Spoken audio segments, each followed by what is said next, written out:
Hello students, मैं हूँ सिल्केश madam. आप सभी का मेरे इस चैनल में स्वागत है। आज हम पढ़ेंगे सीरियलाइजेबिलिटी। हमने अपने पिछले वीडियो में देखा था शेड्यूल्स के बारे में, तो उसको हम कंटिन्यू करेंगे। तो चलिए शुरू करते हैं। इंट्रोडक्शन टू सीरियलाइजेबिलिटी डीबीएमएस में नॉन सीरियल शेड्यूल। तो अब हम नॉन सीरियल शेड्यूल के बारे में देखते हैं। This type of scheduling where the operations of multiple transactions are interleaved. तो यहाँ पर क्या होता है, इस शेड्यूलिंग में multiple operations of multiple where operations of multiple transactions. तो यहाँ पर क्या होता है, मल्टीपल ट्रांजैक्शंस, एक से ज़्यादा ट्रांजैक्शंस होंगे तो वो इंटरलीव्ड होंगे। This might lead to concurrency problem. तो यहाँ पर क्या हो जाता है, कॉन्करेंसी प्रॉब्लम आता है। The transactions are executed in non serial manner. तो इसमें क्या होता है, नॉन सीरियल मैनर मतलब सीरियल में नहीं है वो। Keeping the end result same. तो एंड रिजल्ट जो आता है उसको सेम ही आता है। जैसे कि सीरियल शेड्यूल,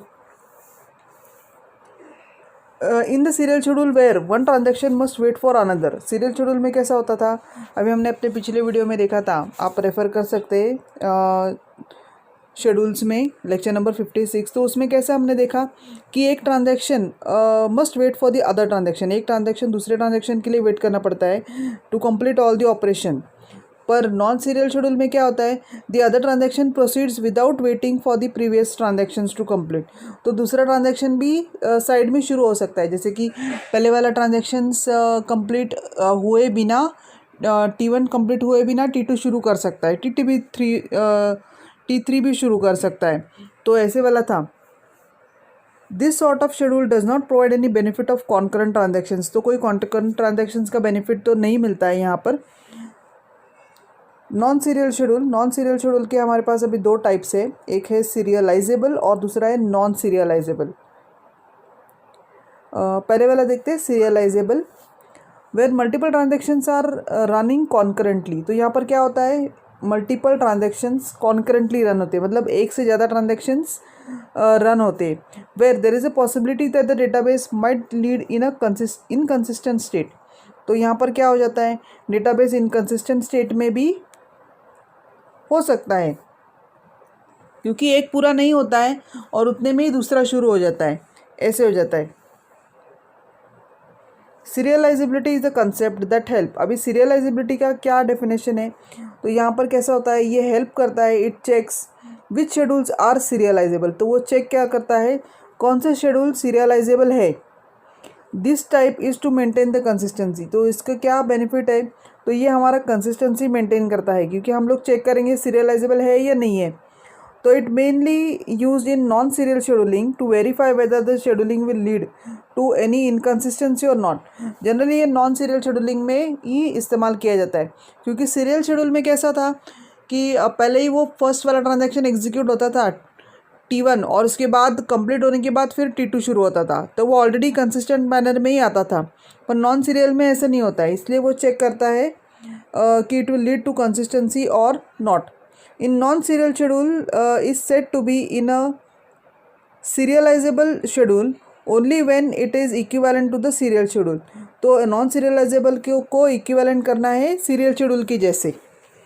तो इसका एडवांटेजेस हमको कैसे मिलता है कि इट इम्प्रूव्स रिसोर्स यूटिलाइजेशन और CPU थ्रूपुट। तो रिसोर्स यूटिलाइजेशन भी हो जाता है और थ्रूपुट भी मिलता है। अब चेकिंग सीरियलाइजेबल, हम अभी चेक करते हैं कि सीरियलाइजेबल है क्या। जैसे कि एग्जांपल आप देख सकते हैं, यहाँ पर हमारे पास 3 शेड्यूल्स है, इसमें से ये है सीरियल शेड्यूल S1 S2 और यहाँ पर है पैरेलल शेड्यूल। तो पहले हम लोग ये वाला पार्ट देख लेते हैं, सीरियल शेड्यूल। तो शेड्यूल में कैसा होता है, ट्रांजैक्शंस होते हैं, एक से ज़्यादा ट्रांजैक्शन हो सकती है। यहाँ पर हमारे पास 2 ट्रांजैक्शन है, T1 और T2। T1 पहले देखते हैं, रीड है, राइट है, और फिर उसके बाद है रीड ए और राइट ए। तो इसमें कैसा था कि हम लोग इसके लिए ऊपर ग्राफ बना सकते हैं। तो यहाँ पर है T1 के नोड्स, T1 के यहाँ पर नोड्स है, और T1 और T2 यहाँ पर नोड्स है। तो हमने क्या किया, पहले T1 एग्जीक्यूट किया, उसके बाद हम लोग T2 एग्जीक्यूट किया। तो इसलिए हमारा जो T1 और T2 ये नोड्स हो गए, और इसलिए हम लोगों ने लाइन ड्रॉ की है T1 टू T2, मतलब T1 के बाद फिर T2। और S2 में कैसा हो रहा है शेड्यूल सेकेंड में, पहले रीड ए राइट ए, और ये कंप्लीट होने के बाद फिर हम लोग यहाँ पर आ जाते हैं रीड ए और राइट ए। तो यहाँ पर कैसे कर रहे हैं कि T2 से T1 को जा रहा है, क्योंकि पहले T2 एग्जीक्यूट हो रहा है यहाँ पर और उसके बाद T1 हो रहा है, इसलिए T2 से T1 हम लोगों ने ये एज उसको पॉइंट कर दी है। अभी पैरेलल शेड्यूल में क्या होता है देखते हैं। पैरेलल शेड्यूल लूप मतलब क्या है कि यहाँ पर भी दो ही ट्रांजैक्शंस है T1 और T2। तो पहले रीड ए करते हैं, उसके बाद हम लोग T2 में आते हैं रीड ए राइट ए, और दोबारा से हमें T1 में जाते हैं क्योंकि हमारा ये T1 कंप्लीट नहीं हुआ है, इसलिए फिर हम लोग राइट ए को T1 के पास जाते हैं। इसलिए क्या हो रहा है T1 से हम लोग ये लाइन एज कर ली हम लोगों ने, T1 से T2 को जा रहा है और T2 से दोबारा हम T1 में जा रहे हैं, इसलिए ये लूप फॉर्म हो गया।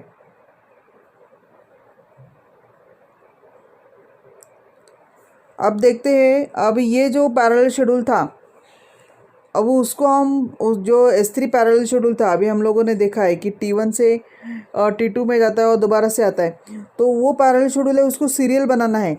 तो सीरियल कैसे बनाए, उसके दो तरीके हैं, एक तो हम लोग T1 टू T2 बनाए या तो T2 टू T1 बनाए। मतलब क्या है, पहले T1 एग्जीक्यूट करेंगे फिर T2 करेंगे, नहीं तो T2 एग्जीक्यूट करेंगे फिर T1 करेंगे। तो हम लोगों ने क्या किया, उसको कंबाइन कर दिया और ये T1 एग्जीक्यूट हो रहा है उसके बाद T2 हो रहा है, या फिर यहाँ पर T2 हो रहा है उसके बाद T1 हो रहा है। तो इस तरीके से क्या हो गया, ये शेड्यूल सीरियलाइजेबल हो गया। So now these schedules are serialisable.